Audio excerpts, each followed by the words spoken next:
시청자 여러분 안녕하십니까? 이틀 전 일본을 상대로 맞대응을 언급했던 문재인 대통령이 오늘은 더 이상 막다른 길로 가지 않기를 바란다며 메시지의 표현 수위를 높였습니다. 우리 기업에는 전례 없는 비상 상황인 만큼 협력을 당부했습니다. 취재기자 연결해 보겠습니다. 오정인 기자. 네, 오정인입니다. 네, 문 대통령이 오늘 일본 정부를 향해서 또 단호한 메시지를 내놨습니다. 네, 문재인 대통령은 주요 대기업 총수를 비롯한 경제계 인사들을 초청해 간담회를 열었는데요. 일본 수출 규제 조치에 대해 더 이상 막다른 길로만 가지 않기를 바란다고 강조했습니다. 대통령 발언 들어보시죠. 일본 정부도 화답해 주기를 바랍니다. 더 이상 막다른 길로만 가지 않기를 바랍니다. 아무런 근거 없이 대북 제재와 연결시키는 발언을 하는 것은 양국의 우호와 안보 협력 관계에 결코 바람직하지 않습니다. 그렇군요. 그리고 우리 기업들에게는 협력을 요청했다고요? 네, 문 대통령은 지금의 상황을 전례 없는 비상 상황이라고 표현하며 재계의 협력을 당부했습니다. 이어 수입선 다변화 등을 위한 정부 지원도 약속했습니다.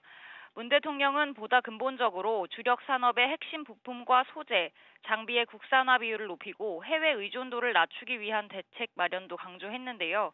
들어보시겠습니다. 특정 국가 의존형 산업 구조를 반드시 개선해야 합니다. 정부는 부품, 소재, 장비 산업의 육성과 국산화를 위해 세제와 금융 등의 가용 자원도 총동원할 것입니다. 자, 이런 가운데 김상조 청와대 정책실장도 중소기업들을 만나서 이번 일본 수출 규제에 대한 언급을 했다고요? 네, 김 실장은 중소기업 대표들과 만나 소재와 부품 등이 대외 의존도가 높다며 국내 중소, 중견 품목의 경쟁력 확보가 중요하다고 말했습니다. 또 정부와 대기업, 중소기업이 협력해 소재와 부품 산업 경쟁력을 높일 수 있도록 장기적으로 노력하겠다고 덧붙였습니다. SBS CNBC 오정인입니다. 이런 가운데 우리 정부는 일본 수출 규제의 부당성을 세계무역기구 WTO에서 공론화했습니다. 하지만 일본은 이를 철회하지 않겠다는 입장을 유지했습니다. 이한나 기자가 WTO에서 오간 우리와 일본의 공방 상황을 정리했습니다. 우리 정부는 일본 수출 규제 사안을 WTO 상품무역 이사회 회의에 긴급 상정했습니다. 백지아 주 제네바 한국대표부 대사는 일본의 수출 규제 조치가 정치적 목적으로 경제보복 조치를 위한 것이어서 부적절하다고 비판했습니다. 이어 일본은 수출 규제 조치 근거에 대해 명확히 해명하고 조치를 조속히 철회해야 한다고 강조했습니다. 일본 대사는 기존 입장을 되풀이했습니다. We applied the simplified procedures before to Korea, but now we changed and just normal procedures will be applied to Korea. 노가미 고타로 일본 관방부 부장관도 브리핑을 통해 철회는 생각하지 않고 있다고 선을 그었습니다. 우리 정부는 오는 23일과 24일에 예정된 WTO 일반 이사회에서도 일본 수출 규제의 부당성을 다시 설명할 계획입니다. 대책은 여러 가지를 강구하고 있고 우선 WTO 제소는 필요하다고 생각합니다. 이처럼 입장 차이가 좁혀지지 않은 가운데 우리 정부와 일본은 오는 12일 일본 도쿄에서 양자 협의에 나섭니다.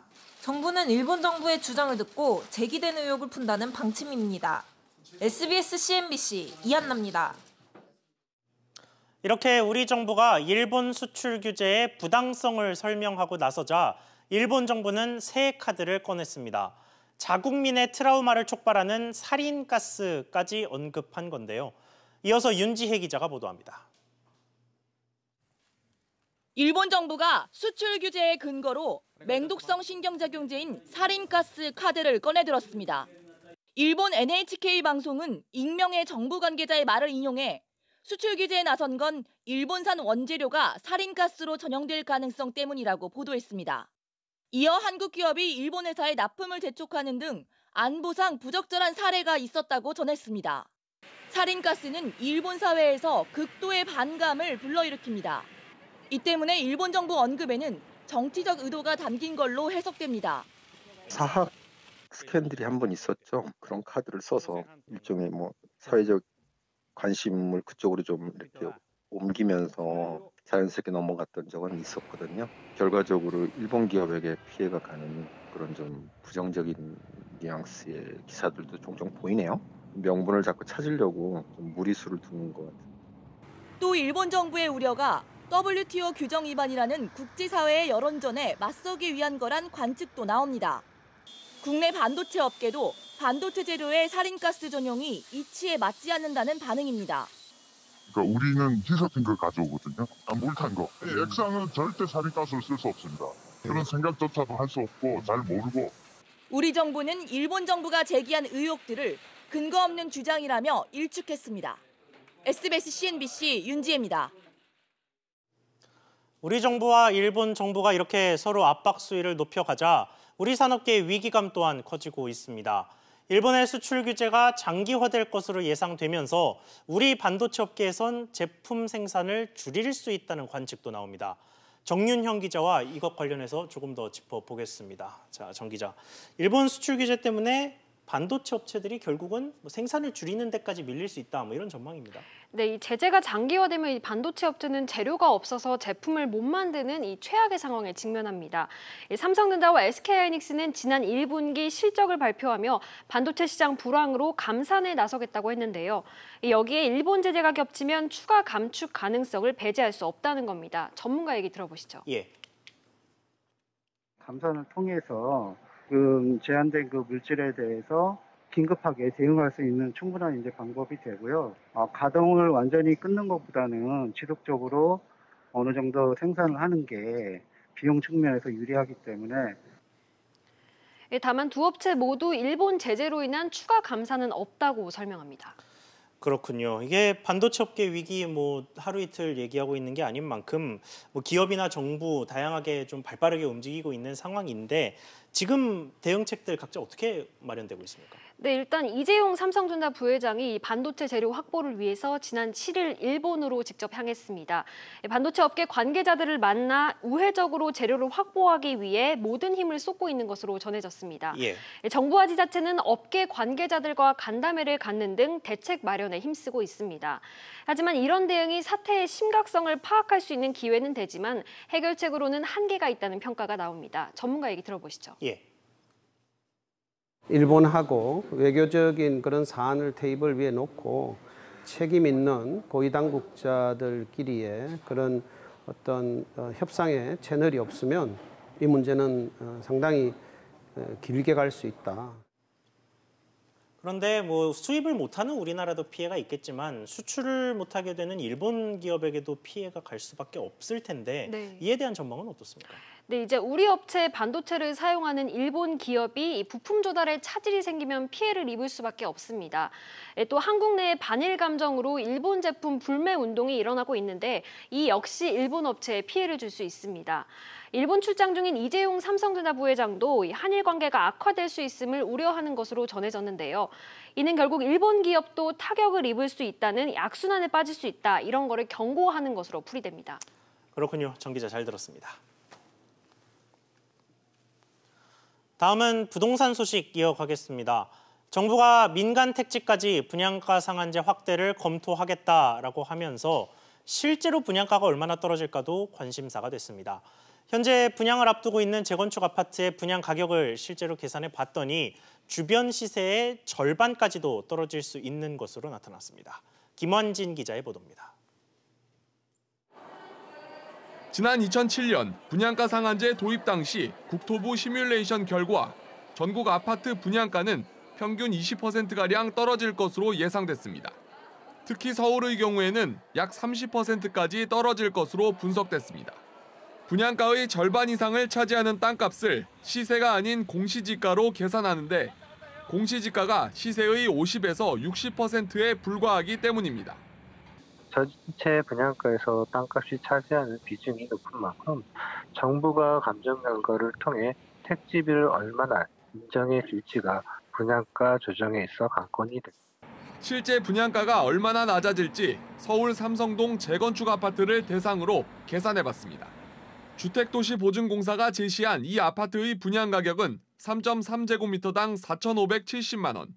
이보다 30% 분양가를 내리면 3,200만 원이 됩니다. 공급 면적 110제곱미터 아파트의 경우 기존 분양가 기준으론 15억 원이 넘었지만 상한제를 적용받으면 10억 5천만 원으로 떨어집니다. 바로 옆에 위치한 같은 크기의 아파트가 최근 20억 원대에서 거래된 것과 비교하면 절반 값의 새 아파트를 마련할 수 있는 겁니다. 말 그대로 로또 아파트라고 볼 수 있는데 그만큼 재건축 조합 이익이 감소할 수 있다 보니 반발도 거셀 것으로 예상됩니다. SBS CNBC 김한진입니다. 그렇다면 분양가 상한제 적용 기준은 어떻게 바뀔지, 또 영향을 크게 받게 되는 곳은 어디가 될지도 관심사인데요. 일단 국토부는 상한제 도입 취지가 충분히 나타나게 기준을 손질하겠다는 입장을 내놨습니다. 관련해서 황인표 기자와 자세히 짚어보겠습니다. 자, 황 기자. 네. 먼저 현행 상한제 적용 기준부터 좀 짚어보죠. 어떻게 됩니까? 일단 간단히 말씀드리면 주택 가격이 크게 오르면서 이 청약가 매매에 많은 사람들이 몰리는 지역에 이 분양가 상한제가 적용된다고 보시면 됩니다. 4가지 기준이 있는데 이 첫째 전제 조건인 상태에서 나머지 3가지 조건 중 하나만 해당돼서 적용이 되는데요. 보신 것처럼 맨 위에 있는 주택 가격이 3개월간 이제 물가 상승률의 2배를 넘어야 되는 게 가장 기본이 되는 전제 조건이고요. 이런 상태에서 두 번째 있는 1년간 평균 분양가 상승률이 물가 상승률의 2배를 넘거나 또는 청약 경쟁률 2개월간의 청약 경쟁률이 5대1 이상일 경우 상한제를 적용받게 됩니다.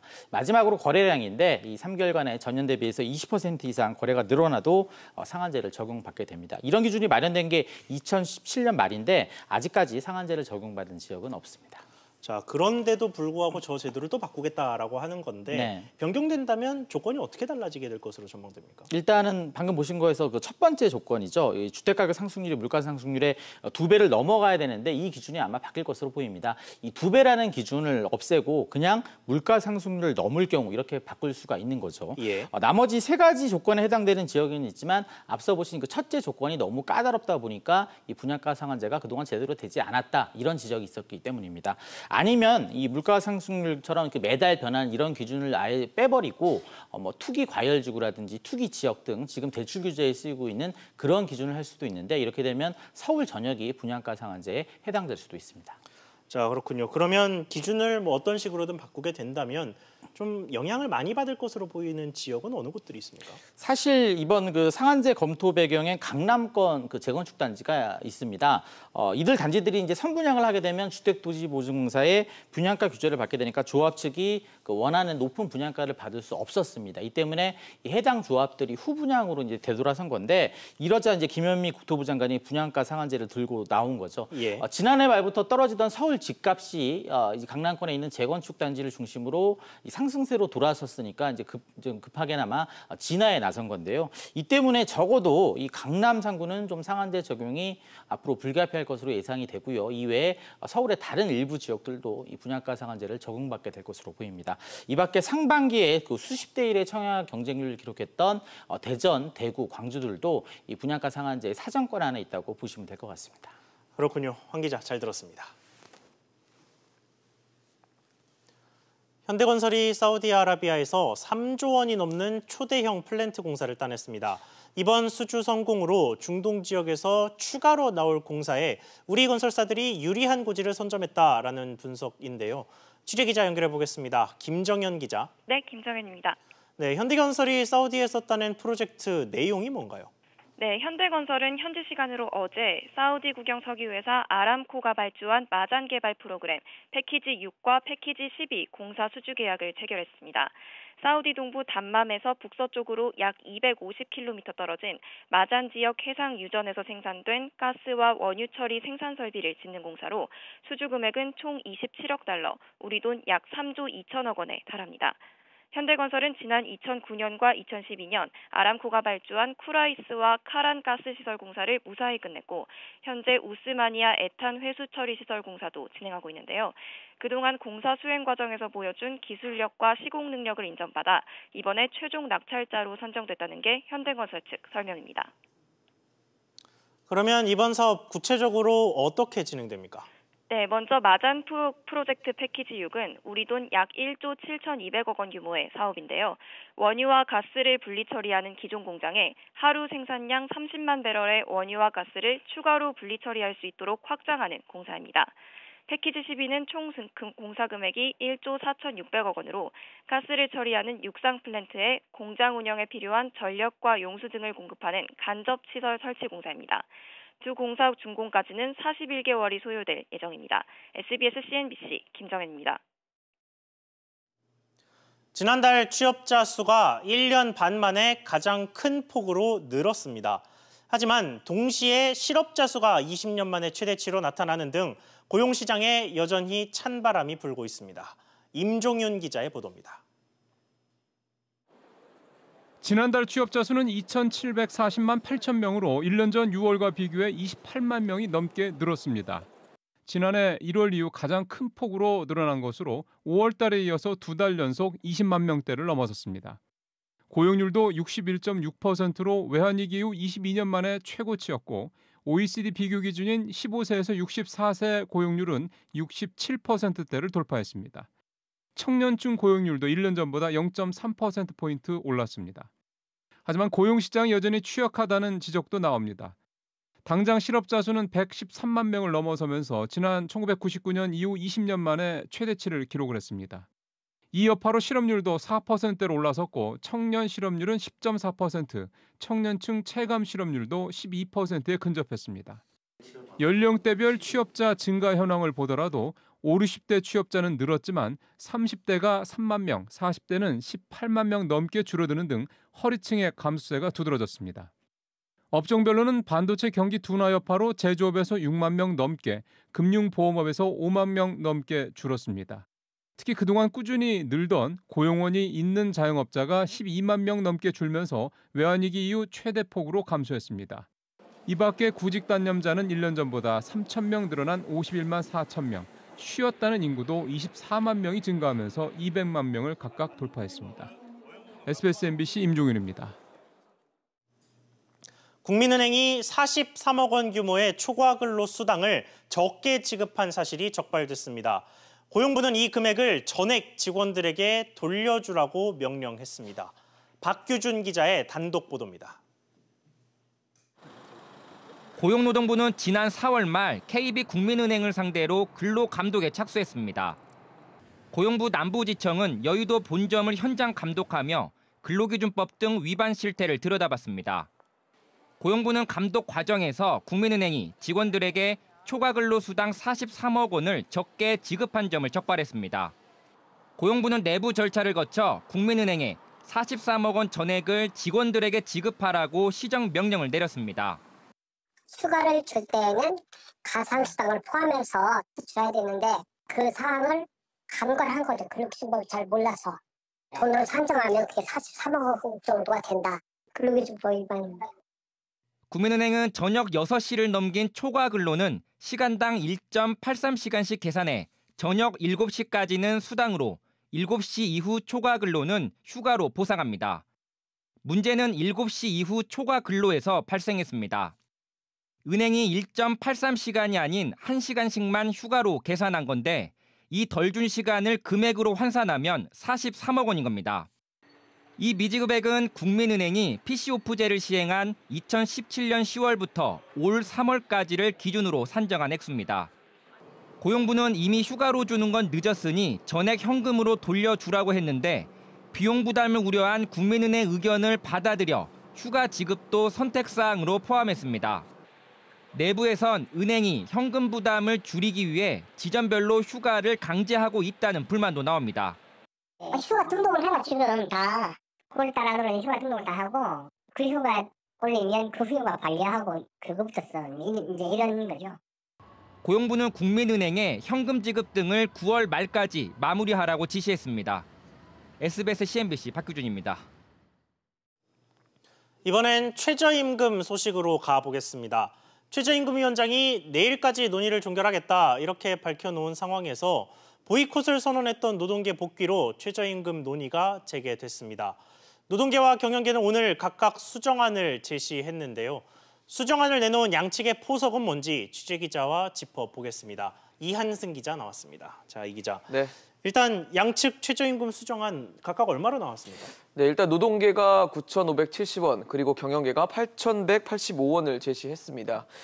좀 제시한 수정안을 보면요. 노동계가 제시한 이 9,570원은 올해 최저임금보다 14.6% 인상된 금액이고요. 또 경영계가 제시한 8,185원은 올해보다 2% 인하된 금액입니다. 그래도 양측이 처음 제시했던 이 10,000원과 8,000원보다는 이 간극이 더 줄어들었음을 알 수 있는데요. 하지만 내년도 최저임금을 논의할 시간이 많이 남지는 않은 상황이기 때문에 이 지금의 차이도 뭐 적지는 않다고 볼 수 있습니다. 자, 그러면 저렇게 수정안을 제시한 양측의 속내도 좀 짚어보죠. 우선 네.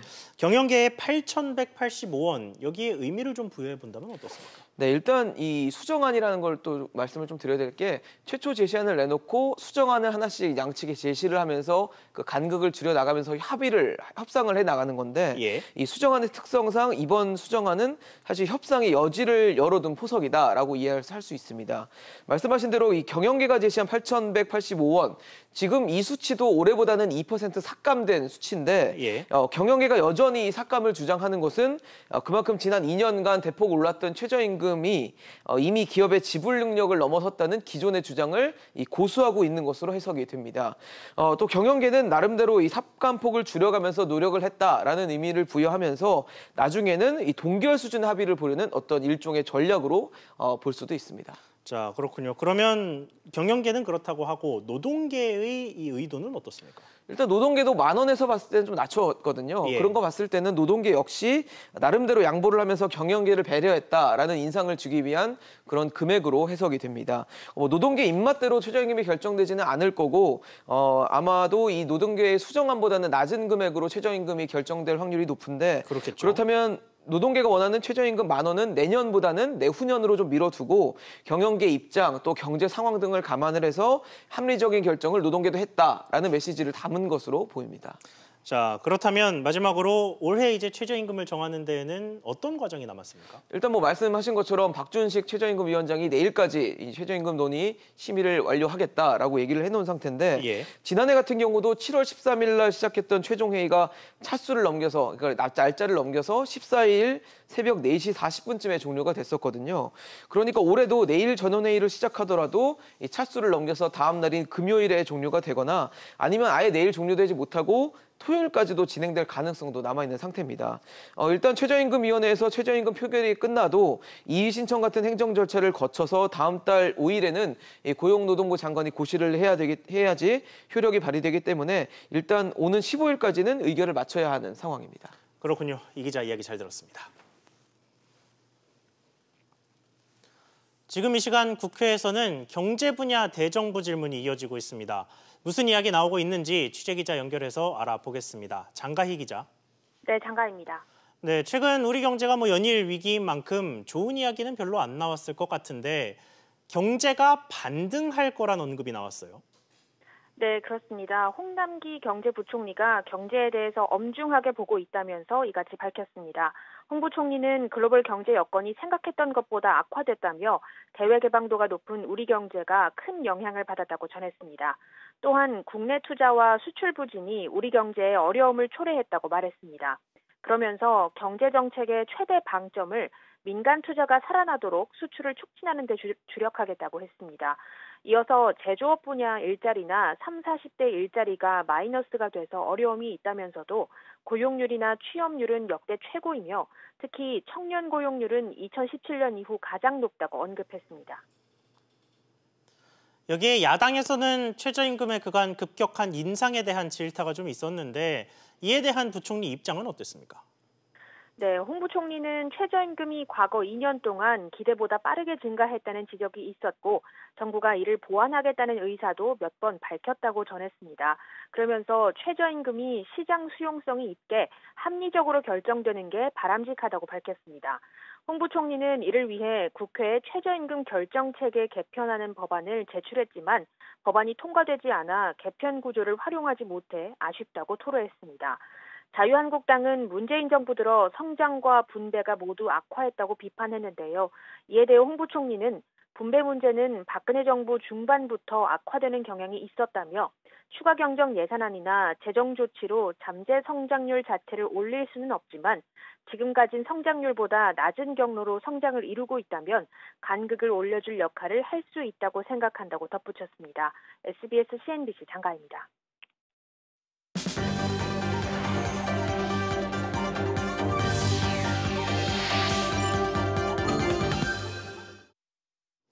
현대자동차가 GM과 BMW 등을 거친 서주호 디자이너를 디자인 이노베이션실 상무로 영입했습니다. 서 상무는 양사차뿐 아니라 전기차 등 미래 모빌리티에 대한 디자인 솔루션을 제시하는 역할을 맡게 됩니다. 한국은행에 따르면 올 1분기 가계와 비영리단체의 순자금 운용 규모는 26조 7천억 원으로 2016년 이후 3년 만에 최대 수준을 기록했습니다. 이렇게 가계의 여유자금이 늘어난 건 작년 하반기 이후 부동산 시장이 안정되면서 주택 구입이 줄어든 게 이유라고 한국은행은 설명했습니다. 스탠더드 앤드 푸어스는 올해 우리나라의 성장률 전망치를 종전 2.4%에서 2%로 내렸습니다. S&P는 우리 경제에 대해 전자 부문을 중심으로 높은 재고 수준과 세계 무역을 둘러싼 불확실성 고조가 부담이 될 것이라며 노동시장은 상대적으로 취약해 소비 악화로 이어지고 있다고 진단했습니다.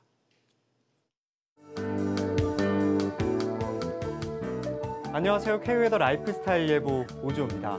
아침부터 충청도와 남부지방에는 비가 내렸고요. 지금은 서울 지역에 약한 빗방울이 떨어지기 시작해 오후 들어서는 중부지방 전체로 확대되겠습니다. 장마전선이 남부지방에서 동해안 지역으로 북상하면서 동해안 북부 지역에는 최고 150mm 이상으로 많은 비가 쏟아질 것으로 보여 침수 피해에 대비를 잘하셔야겠습니다. 그리고 강원 영서와 충북 그리고 경상도에는 40에서 80mm의 비가 예상되고요. 그 밖에 서울, 경기와 충남, 호남과 제주도에는 10에서 40mm로 양이 그렇게 많지는 않겠습니다. 이 장마는 내일 오후까지는 이어지겠습니다. 한편 비가 내리면서 현재 전국적으로 더위는 한풀 꺾인 상태고요. 조금은 쌀쌀하다고 느끼실 수도 있겠습니다. 급작스러운 기온 변화에 유의를 하셔야겠고요. 내일도 서울의 낮 기온은 26도로 내일까지는 선선하다가 이후에 금요일에는 29도 선을 회복하면서 습한 더위가 이어지겠습니다. 중부지방은 오후까지 비가 내리겠고 낮 기온은 서울과 인천 26도, 수원은 27도로 30도 선을 밑돌면서 큰 더위는 없겠습니다. 동해안은 많은 비가 예상되는 만큼 비로 인한 피해가 없도록 대비를 잘하시기 바랍니다. 남부지방은 아침에는 대부분 비가 그치겠습니다. 그리고 낮 기온은 부산과 전주 26도로 선선하겠습니다. 목요일에 장마가 끝나고도 불안정한 대기는 계속 유지되면서 금요일에는 강원도 지역과 제주도 지역에 소나기가 내릴 것으로 보이고요. 주말 역시 제주도와 동부 내륙에 소나기가 내릴 것으로 전망됩니다. 날씨였습니다. 새로운 부동산 규제가 등장하면 완전히 상반된 해석이 함께 나타납니다. 한쪽에서는 규제 때문에 주택 공급이 줄어들어서 오히려 집값이 오를 것이다 라고 하고 다른 쪽은 집값 억제에 효과가 있을 것이라는 분석을 내놓습니다. 마찬가지로 궁극적으로 집값을 잡기 위해서는 공급을 늘려야만 한다라고 주장하는 사람이 있고 공급을 늘려봐야 신도시 주민들의 유입만 늘어날 뿐 서울의 수요를 잡을 수는 없을 거라고 이야기하는 사람도 있습니다. 둘 다 일리가 있죠. 그런데 이렇게 주장하는 사람들이 원칙적으로 모두 효과를 볼 수 있다고 동의하는 대책이 하나 있습니다. 바로 서울에 쏠린 인프라와 교육 그리고 가장 중요한 일자리를 지방으로 분산시키자는 대책입니다. 이 정책은 10여 년 전 대대적으로 시행될 뻔했지만 거센 반대에 부딪혀서 결국 좌초됐습니다. 10년, 20년 혹은 그 이상 걸리는 정책인 만큼 참여정부 이후 어느 정권도 이를 대대적으로 시행하지 못했습니다. 하지만 10년 전 5억 원도 안 됐던 아파트의 중간 가격은 최근에 8억 원을 훌쩍 넘겼습니다. 서울 시민의 주거 불안이 그 10년 전보다 훨씬 커진 만큼 이제는 다시 한번 이 지방 분산 문제에 대해서 정부와 국회 그리고 민간이 머리를 맞댈 때가 되지 않았나 싶습니다. 오늘 뉴스 여기까지입니다. 시청해 주셔서 감사합니다.